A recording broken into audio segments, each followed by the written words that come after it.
Hello बच्चों, welcome to the Sapien tutorials. आज हम यहाँ पे अपने सबसे इम्पोर्टेंट टॉपिक को डिस्कस करने जा रहे हैं। तो आज का जो हमारा इम्पोर्टेंट टॉपिक है वो है क्लास 9th का मैथमेटिक्स के नंबर सिस्टम से। मैथमेटिक्स में नंबर सिस्टम में अभी तक हम लोगों ने क्या तक पढ़ा था? हमने सिंप्लीफिकेशन एक्सरसाइज 1.4 के सिंप्लीफाई सॉरी 1. हाँ, तो 1.4 को मैंने चेक कर लेता हूँ एक बार कि मैंने कहाँ तक पढ़ा था। तो हम लोगों ने पढ़ा था एक्सरसाइज 1.4, एक्सरसाइज 1.4 कर रहे थे, सॉरी एक्सरसाइज 1.5। ठीक है, जहाँ पे हमने रेशनल और इरेशनल वैल्यू को पहचानना सीखा था। और फिर क्या क्या करना था मुझे बच्चे? आज मुझे करना था सिंप्लीफिकेशन। हम लोगों ने कर लिया था सिंप्लीफाई कैसे करते हैं। तो आज हमें बहुत इंपॉर्टेंट टॉपिक को करना है। तो उस इंपॉर्टेंट टॉपिक को हम क्या कहते हैं? Representation of any terminating square root number on the number line. किसी भी टर्मिनेटिंग स्क्वायर रूट नंबर को नंबर लाइन पे कैसे रिप्रेजेंट किया जाता है, तो उसे आज हम सीखते हैं। ठीक है, तो अब मुझे रिप्रेजेंटेशन सीखना है कि बेसिकली कि रिप्रेजेंटेशन कैसे करते हैं। फॉर एग्जांपल मेरे पास एक नंबर है √1.9, √1.9। तो अब मैं इसे कैसे रिप्रेजेंट करूंगा, कैसे नंबर लाइन पर रिप्रेजेंट करूंगा, उसको यहाँ पे हम बनाते हैं कि ये किस तरीके से रिप्रेजेंट किया जाता है, किसी तरीके से ये रिप्रेजेंट किया जाता है। तो √1.9 को मैं रिप्रेजेंट करूंगा, कुछ स्टेप्स लूंगा। तो स्टेप्स देखिएगा कैसे करते हैं सबसे पहले। ठीक है, तो स्टेप नंबर फर्स्ट, मैं यहाँ स्टेप लिखते जाता हूँ। Step first, take a line of 1.9 centimetre. सबसे पहले क्या करनी है, यहाँ ध्यान देना, मैं बनाता भी चल रहा हूँ। ठीक है, एक 1 पॉइंट ए और नाम टेक अ लाइन, ए या draw a line A B, draw a line A B is equal to 1.9 centimetre. यहाँ पे मैं ए बी लाइन ड्रॉ करता हूँ जो कि क्या होती है बच्चे? 1.9 सेंटीमीटर की होती है। ठीक है, अब उसके बाद क्या करते हैं? And take 1 centimetre and take 1 centimetre from point B, from B. ठीक है, अब बी से 1 सेंटीमीटर और ले लेते हैं। तो बी से मैंने यहाँ सी पॉइंट, बी टू सी। ठीक है, ये बी टू सी 1 सेंटीमीटर और ले लिया, इसे इंक्रीज कर दिया। तो ये मेरे पास एक लाइन हो गई ए टू बी और बी टू सी। मैं यहाँ पे 1 सेंटीमीटर यहाँ पे ड्रॉ कर रहा हूँ। मुझे 1.9 को करना था। तो सबसे पहले काम होता है कि 1.9 सेंटीमीटर की एक लाइन लेते हैं, उसे 1 सेंटीमीटर तक आगे बढ़ा देते हैं। और यहाँ पे मैंने पॉइंट नाम दे दिया 1.सी। ये स्ट्रेट लाइन है बच्चे, यहाँ पे थोड़ा सा डायग्राम पे देखते चलना। ठीक है, अब क्या करेंगे फिर? नेक्स्ट जो सेकेंड स्टेप है मेरा, स्टेप सेकेंड,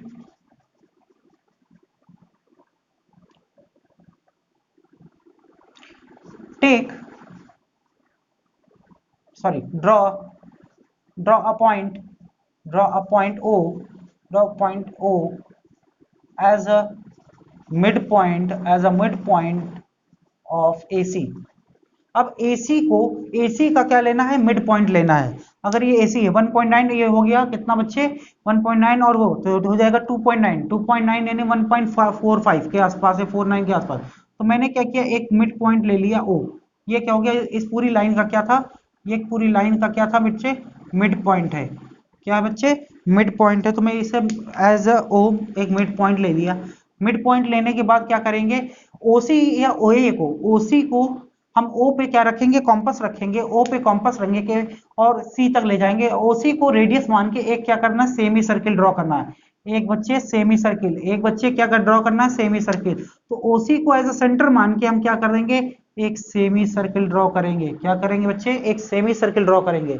जैसा ही सेमी सर्किल ड्रॉ हो गया, जैसा ही यानी कि स्टेप 3 में हम करेंगे। ठीक है, take OC as a radius and draw a semicircle, एक सेमी सर्किल ड्रॉ कर देंगे। सेमी सर्किल ड्रॉ हो गया मेरा। ओसी को एक सेंटर मान के एक रेडियस पूरा एक कॉम्पस घुमा देंगे तो ओसी आ जाएगा। अब फिर क्या करेंगे? स्टेप 3 हो गया। स्टेप 4 जो सबसे इंपॉर्टेंट हो। ठीक है, take BD as a perpendicular from A, draw BD अब बी से क्या करेंगे, एक परपेंडिकुलर ड्रॉ करेंगे। परपेंडिकुलर कैसे ड्रॉ करते हैं भाई, ये छोटी सी रेडियस ले ली, इसको कंपास को मान के यहाँ पे ऐसा रखा, सेंटर बनाया, उसको कंपास के रखा, छोटी सी एक रेडियस मान के ऐसा बना लिया, और फिर इसी पॉइंट पे उसी उतनी ही रेडियस, चेंज नहीं करना, उस रेडियस को चेंज नहीं करेंगे, जितना ये रेडियस ले तो उसी पे सेंटर ऑफ इसको मान लेंगे, इसको कट करेंगे, इधर से भी कट करेंगे, फिर इतना ही इस पे करेंगे, इस पे करेंगे, तो एक परपेंडिकुलर लाइन ड्रॉ होगी, एक परपेंडिकुलर लाइन ड्रॉ होगी जो इस सेंटर से ज्वाइन कर देंगे। तो ये जो लाइन 90 डिग्री ड्रॉ होगी, 90 डिग्री ड्रॉ होगी, तो 90 डिग्री जो ड्रॉ होगी और जो इस लाइन को यहाँ पे कट करेगी, तो ये पॉइंट नाम दिया डी। और इस पॉइंट से इस पॉइंट की जो लेंथ होगी बच्चे, इस पॉइंट से इस पॉइंट की लेंथ होगी, यही होगी √1.9। यही होगी कितनी बच्चे, √1.9। इसी को हम क्या कहते हैं, √1.9। और इस तरीके से हम क्या कर देंगे, ड्रॉ हो जाएगा। ठीक है, from draw B D perpendicular from B and length of BD equals to √1.9। ठीक, इसी तरीके से हम यहाँ पे सॉल्व करते हैं। तो आई होप बच्चों समझ में आया होगा किस तरीके से। तो आगे इसके हम एक्सरसाइज में क्वेश्चन करते हैं। जैसे कि एक्सरसाइज 1.5 के हमने क्या करते हैं, दो क्वेश्चन शुरू के 1 और 2 कर लिए थे। तो आज जाते हैं बच्चों चलो थर्ड क्वेश्चन पे। तो थर्ड क्वेश्चन किस तरीके से होता है, और फिर उसी के आगे आज हम लोग थोड़ा सा इस नंबर लाइन को यहाँ बनाते हैं और डिस्कस करते हैं। तो आज हम यहाँ पे क्वेश्चन नंबर थर्ड, तो आप पढ़ रहे होंगे कि लिखा है recall pi is defined as the ratio of circumference of a circle to as a diameter.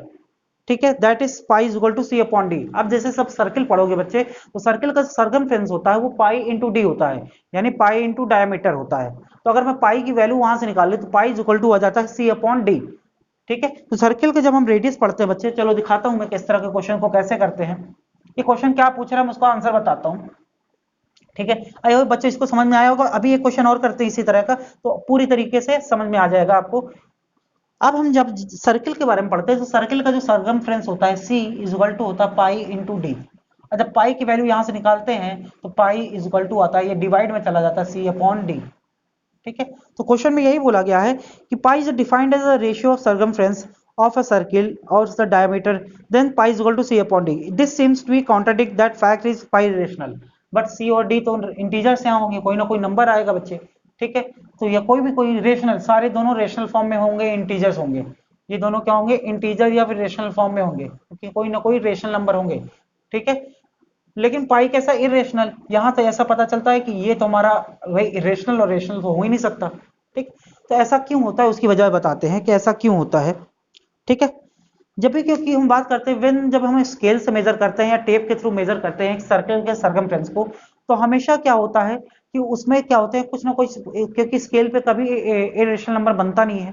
ठीक है, तो हम उसे अप्रॉक्स वैल्यू लेते हैं। तो पाई की वैल्यू जैसे मुझे ले रही है 3.12533 ये चल रही है, तो हम 3.15 लेके छोड़ देते हैं, तो वो क्या हो गई, अप्रॉक्स वैल्यू हो गई। जब अप्रॉक्स वैल्यू लेते हैं क्वेश्चंस में, तो हमेशा क्या होगा, एक तरीके से जो हमारा आंसर आएगा वो रेशनल ही आएगा।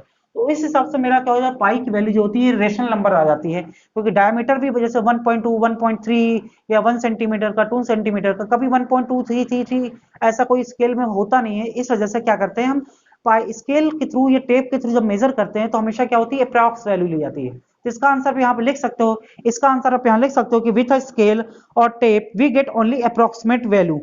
ठीक है, with a scale or tape we get only approximate rational number, but rational number, ठीक है, and scale does not measure irrational numbers, hence our pi and लिखेंगे and but sorry, but the pi is a irrational number mathematically proved। ठीक है, mathematically हमने prove किया है कि पाई कैसा होता है, इरेशनल नंबर। तो अप्रॉक्स वैल्यू की वजह से हम ये तरह, तो इस तरीके से अपने से लाइन लिख सकते हैं यहाँ पे। ठीक है, तो आते हैं नेक्स्ट क्वेश्चन पे। क्वेश्चन नंबर 3 हो गया, तो क्वेश्चन नंबर 4 है represent √9.3, represent √9.3 on number line. तो √9.3 को मुझे नंबर लाइन पे रिप्रेजेंट करना है। ठीक है, तो कोशिश करता हूं यहाँ पे नंबर लाइन को यहाँ पे रिप्रेजेंट करने की। √9.3, चलो तो फिर स्टार्ट करते हैं यहाँ पे। √9.3 को कैसे यहाँ पर रिप्रेजेंट किया जाता है, जैसे जैसे स्टेप किए थे सेम वैसे ही करना है। ठीक है, तो चलो यहाँ पे देखते हैं बच्चे कैसे करते हैं हम लोग। सबसे पहले, ठीक है, सबसे पहले क्या करेंगे हम बच्चे, हम यहाँ पे एक नंबर लाइन बनाएंगे, ये है 0। यहाँ से हम क्या करेंगे, सबसे पहला जो स्टेप हम लोग यहाँ लेते हैं, स्टेप फर्स्ट जो होगा हमारा, स्टेप फर्स्ट हमसे ये कहता है take draw a line 9.3 centimeter and raised it by 1 centimeter।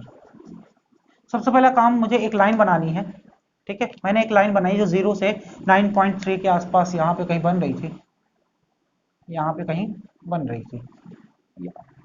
यहाँ से ये 0 है बच्चे, ये A पॉइंट और ये B पॉइंट। यहाँ से मैं ड्रॉ करता हूँ एक 9.3 की लाइन एंड लिखा है and raise by it by 1 centimetre, और 1 सेंटीमीटर उसे क्या करते हैं, बढ़ा देते हैं। 1 सेंटीमीटर मैंने उसे बढ़ा दिया, तो अब इसकी टोटल वैल्यू क्योंकि 10.3 और पॉइंट नाम दे दिया C, ठीक है। अब स्टेप 2 पे आते हैं कि स्टेप 2 में क्या करते हैं बच्चे। स्टेप 2 मेरा होता है draw a mid point of AC, ठीक है। Draw a line AB is equal to 9.3 centimeter raised by say and donate by C, ठीक है।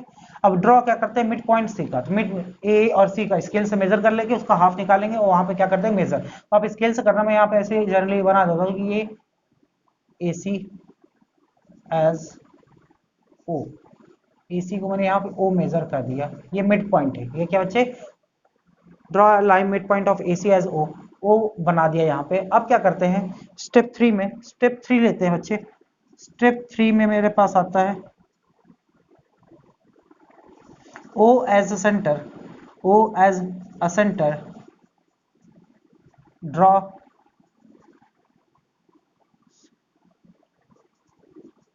take OC as radius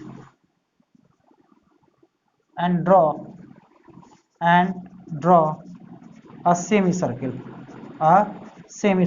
उसे सेंटर मान के, इसको सेंटर मान के एक सेमी सर्किल ड्रॉ कर देंगे। तो यहाँ पे मैं एक सेमी सर्किल ड्रॉ कर रहा हूँ, ये ऐसा कुछ सेमी सर्किल ड्रॉ होगा यहाँ पे, ठीक है। सेमी सर्किल ड्रॉ करेंगे, उसके बाद जो लास्ट स्टेप है मेरा यहाँ स्टेप नंबर 4, स्टेप 4 जो हम यहाँ पे ले रहे हैं, स्टेप 4 में सिंपली हम क्या करते हैं, कि सिंपली स्टेप 4 में हम सिंपली यहाँ पे क्या करते हैं,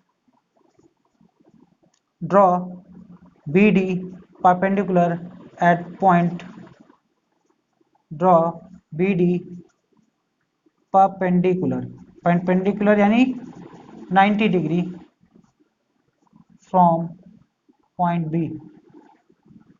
बी। यहाँ से क्या करते हैं, एक 90 डिग्री ड्रॉ करते हैं, एक लाइन जो है 90 डिग्री ड्रॉ करते हैं। और यहाँ ये कैसा होना चाहिए, 90 डिग्री ड्रॉ करते हैं, जो क्या करता है, इस पॉइंट को D पे कट करता है, जो इस पॉइंट पे D को कट करता है, ठीक है। तो जैसे ही ड्रॉ किया, ठीक है, तो नेक्स्ट जो हमारा कंक्लूजन निकलेगा, द परपेंडिकुलर लाइन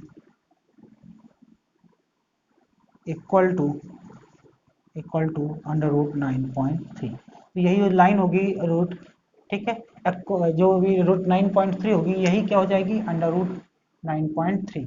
इसे क्या मेजर कर लेंगे, अंडर रूट 9.3। तो ये जो लेंथ आएगी मेरी, यही हो जाएगी अंडर रूट 9.3। तो इस तरीके से हम क्या कर सकते हैं, नंबर लाइन पे रिप्रेजेंट कर सकते हैं, ठीक है,